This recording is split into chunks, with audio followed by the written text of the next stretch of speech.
गुमशुदा परछाई। राघव एक छोटे से कस्बे का साधारण युवक था। उसकी उम्र लगभग 27 बरस थी और वह अपने पिता की पुरानी किराने की दुकान संभालता था। कस्बे का माहौल शांत था। गलियों में बच्चे खेलते, औरतें छतों से बातें करती, बूढ़े बरगद के नीचे चौपाल लगाते। बाहर से सब कुछ सामान्य दिखता था, लेकिन राघव के भीतर एक बेचैनी पल रही थी।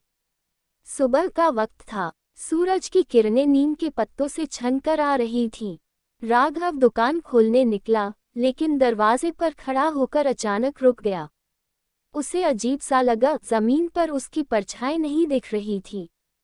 पहले तो उसने सोचा शायद सूरज की रोशनी ठीक से नहीं पड़ रही, मगर वह इधर उधर घूमकर देखने लगा। सचमुच उसकी परछाई गायब थी। दिल जोर जोर से धड़कने लगा।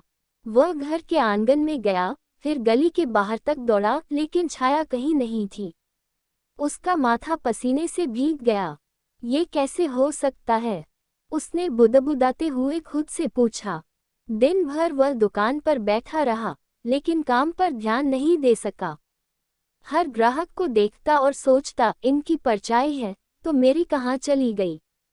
गांव का बूढ़ा पंडित उसकी बेचैनी भांप गया।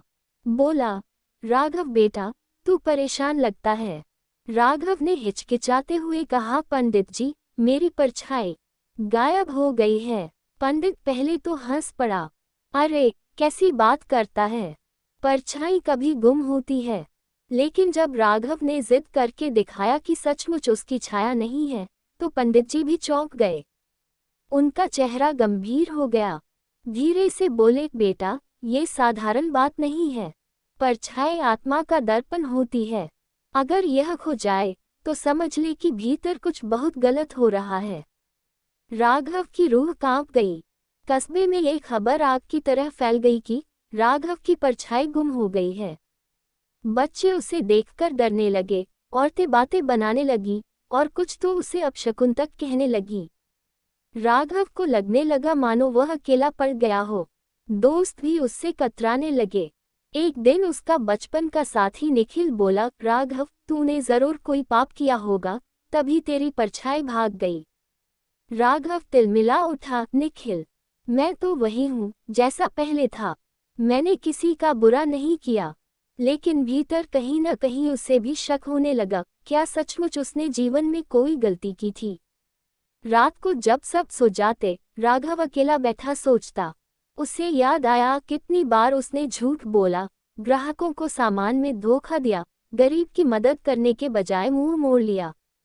धीरे धीरे सच सामने आने लगा। उसकी आत्मा कमजोर पड़ चुकी थी और वही कमजोरी शायद परछाई के रूप में उससे दूर हो गई थी। उसने खुद से कहा, अगर मुझे अपनी छाया वापस चाहिए तो मुझे खुद को बदलना होगा। सुबह होते ही राघव ने निश्चय किया कि वह अपनी गुम हुई परछाई को ढूंढेगा। कस्बे में लोग चाहे कुछ भी कहें, वह हार नहीं मानेगा। उसने दुकान बंद की और निकल पड़ा। रास्ते में वह मंदिर गया, फिर नदी किनारे। हर जगह वही सन्नाटा, उसकी परछाई कहीं नहीं। नदी के किनारे बैठे एक साधु ने उसे देखा और कहा, बेटा, तू भारी मन से आया है, क्या ढूंढ रहा है? राघव ने हिम्मत जुटाकर बोला, बाबा, मेरी परछाई खो गई है। साधु मुस्कुराए, परछाई कोई बाहर की चीज नहीं है, ये तेरे भीतर की रोशनी से जन्म लेती है। जब मन अंधकार से भर जाता है तो छाया साथ छोड़ देती है। राघव के दिल में जैसे किसी ने तीर चुभो दिया। साधु की बातों ने उसे सोचने पर मजबूर कर दिया। वह घर लौटा। माँ ने पूछा, बेटा, दुकान क्यों बंद कर दी? राघव चुप रहा। माँ की आंखों में चिंता थी, लेकिन वह कुछ नहीं बोली। अगली सुबह राघव ने तय किया कि उसे कस्बे से बाहर जाना होगा। शायद कहीं और उसकी परछाई उसका इंतजार कर रही हो। सिर्फ एक झोला उठाकर वह निकल पड़ा। रास्ते में खेत, जंगल और अनजाने गांव थे। रात को जब चांद आसमान में निकला तो उसकी कमी और साफ दिखने लगी। हर इंसान की छाया चांदनी में लंबी हो रही थी, मगर वह अकेला था, बिना छाया का। कई मील चलने के बाद वह एक गांव पहुंचा। वहां लोग अजनबी थे, मगर उसने हिम्मत करके एक किसान से पानी मांगा। किसान ने दिया, लेकिन जब उसने देखा कि राघव के साथ कोई छाया नहीं है, तो घबरा गया। भागो, ये आदमी अपशकुन है, किसान चिल्लाया।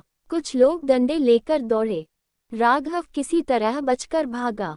वह थककर एक पेड़ के नीचे बैठ गया। उसकी आंखों से आंसू निकल पड़े। क्या मैं सचमुच अभिशप्त हूँ? उसने सोचा। अगले दिन वह जंगल के रास्ते भटकता हुआ एक झोपड़ी के पास पहुंचा। वहां एक बूढ़ी औरत रहती थी। उसने राघव को भूखा प्यासा देखा और दाल रोटी दी। खाना खाते खाते राघव रो पड़ा। उसने सब सच बता दिया कि उसकी परछाई खो गई है। बूढ़ी औरत ने मुस्कुराकर कहा, बेटा, छाया खोना सबसे बड़ा दुख नहीं है। दुख तो यह है कि लोग तुझे अपनाना छोड़ दें। लेकिन याद रख, जब तक दिल में करुणा जिंदा है, छाया लौट सकती है। उसकी बातों ने राघव को नई ताकत दी। उस रात राघव ने सपना देखा। सपने में उसने खुद को आईने के सामने पाया, मगर आईने में उसका चेहरा नहीं, बल्कि उसके पुराने पाप झलक रहे थे। झूठ बोलते हुए, गरीबों का मजाक उड़ाते हुए, ग्राहकों से ठगी करते हुए।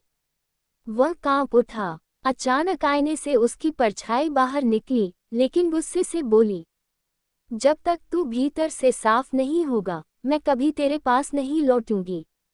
राघव चीखते हुए जाग गया। सपने के बाद उसने ठान लिया कि वह बदलना शुरू करेगा। सुबह उसने बूढ़ी औरत की झोपड़ी के बाहर लकड़ियां काटी, पानी भर कर लाया। औरत बोली, बेटा, ये सेवा तुझे शांति देगी। पहली बार राघव को लगा कि उसके भीतर हल्कापन आ रहा है। वह बाहर निकला और देखा, जमीन पर हल्की सी रेखा उसकी छाया जैसी झलक रही थी। वह चौंक गया। राघव ने उस हल्की सी रेखा को देखा, जो जमीन पर उसकी परछाई जैसी लग रही थी। दिल धड़क उठा, क्या सचमुच मेरी छाया लौट रही है? लेकिन वह झलक थोड़ी देर में गायब हो गई। उसे समझ आ गया, ये संकेत है कि सही राह पर वह चल पड़ा है, मगर मंजिल अभी दूर है। उसने खुद से वादा किया, अब मैं हर दिन कुछ ऐसा करूंगा जिससे मेरी आत्मा साफ हो। जंगल में रहते रहते कई दिन बीत गए। राघव का मन कस्बे को याद करने लगा। उसे माँ की याद आई, वह कितनी चिंतित होंगी। उसे दुकान याद आई, शायद लोग अब उसका मजाक बना रहे होंगे। लेकिन साथ ही उसने सोचा, अगर वह वैसे ही लौटेगा तो सब कुछ पहले जैसा रहेगा। उसकी छाया तभी लौटेगी जब लोग देखेंगे कि राघव बदल चुका है। एक दिन राघव जंगल से निकलकर आगे बढ़ा तो उसे एक टूटी फूटी बस्ती दिखाई दी। वहां कई अनाथ बच्चे रहते थे, फटे कपड़ों में, भूखे पेट। राघव ने उनसे बातें की। उसने देखा कि उनके पास खाने को कुछ नहीं, पढ़ने को किताबें नहीं। उसका दिल पिघल गया। उसने अपना झोला खोला और उसमें रखा थोड़ा सा खाना बच्चों में बांट दिया। बच्चों की आंखों में चमक आ गई। उसी रात उसने देखा, उसकी परछाई थोड़ी और गहरी होकर झलक रही थी। राघव समझ गया कि उसकी छाया तभी लौटेगी जब वह दूसरों का दुख कम करेगा। लेकिन मन में एक सवाल भी उठा, क्या सिर्फ दूसरों की मदद करने से ही सब ठीक हो जाएगा, या मुझे अपने पुराने पापों का सामना भी करना होगा? उसका दिल कह रहा था, जब तक वह कस्बे में जाकर सब गलतियों को स्वीकार नहीं करेगा, छाया पूरी तरह नहीं लौटेगी। कई हफ्तों बाद उसने फैसला किया, अब उसे वापस कस्बे जाना चाहिए। वह चल पड़ा। रास्ते भर सोचता रहा, लोग मुझे देखकर क्या कहेंगे, हंसेंगे, ताने देंगे, पर मुझे डरना नहीं है। जब वह कस्बे के दरवाजे पहुंचा तो बच्चे उसे देखकर चिल्लाए, देखो देखो, वही आदमी जिसकी छाया नहीं है।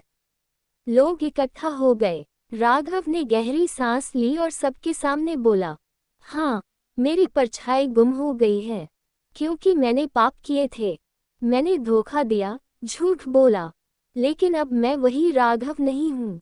लोग हैरान थे। कोई भी इतनी ईमानदारी से अपने पापों को सामने नहीं रखता।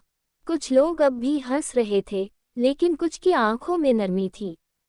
राघव ने आगे कहा, अगर मेरी गलती से किसी को दुख पहुंचा है तो मैं माफी मांगता हूँ और वादा करता हूँ कि आगे से सिर्फ सच और भलाई के रास्ते पर चलूंगा। इतना कहते ही आसमान में बादलों से सूरज की किरणें फूटी और जमीन पर राघव ने देखा उसकी परछाई फिर से उभर आई थी। लेकिन छाया पूरी नहीं थी, वह अधूरी थी, कंधे से नीचे तक गहरी, मगर बाकी हिस्सा धुंधला। राघव समझ गया, यात्रा अभी अधूरी है। सिर्फ गलती मान लेना काफी नहीं, बल्कि लगातार अच्छे कर्म करना जरूरी है। अब उसने कस्बे में नया जीवन शुरू किया। वह दुकान पर ग्राहकों से ईमानदारी से व्यवहार करने लगा, गरीबों को उधार पर सामान देता, जरूरतमंदों की मदद करता। धीरे धीरे लोग उसका सम्मान करने लगे। वही लोग जो पहले उसे अपशकुन कहते थे, अब उसे सच्चा इंसान कहने लगे। हर अच्छे काम के साथ उसकी परछाई और गहरी होती गई। लेकिन जिंदगी इतनी आसान नहीं होती। एक दिन कस्बे में बड़ा लालच सामने आया। एक व्यापारी ने राघव को कहा, अगर तू मुझे थोड़ा सा झूठा हिसाब दिखा देगा तो मैं तुझे हजारों रुपये दूंगा। राघव का दिल डगमगाया। दुकान की हालत अच्छी नहीं थी, पैसों की कमी थी। लेकिन उसने खुद से कहा, नहीं, अगर मैंने अब झूठ बोला तो मेरी परछाई हमेशा के लिए खो जाएगी। उसने व्यापारी को साफ मना कर दिया। उसी शाम उसने देखा उसकी परछाई पूरी तरह लौट आई है। अब राघव पहले जैसा नहीं था। उसकी परछाई न सिर्फ लौटी बल्कि और भी उज्जवल हो गई थी। लोग कहते, राघव की छाया में मानो प्रकाश झलकता है। वह कस्बे में सेवा करता रहा, बच्चों को पढ़ाता रहा और लोगों को सच की राह दिखाता रहा। उसकी माँ ने उसे गले लगाया और कहा, बेटा, तू अब सचमुच लौट आया है। राघव की परछाई खोना और फिर पाना सिर्फ एक घटना नहीं थी, वह उसकी आत्मा की यात्रा थी।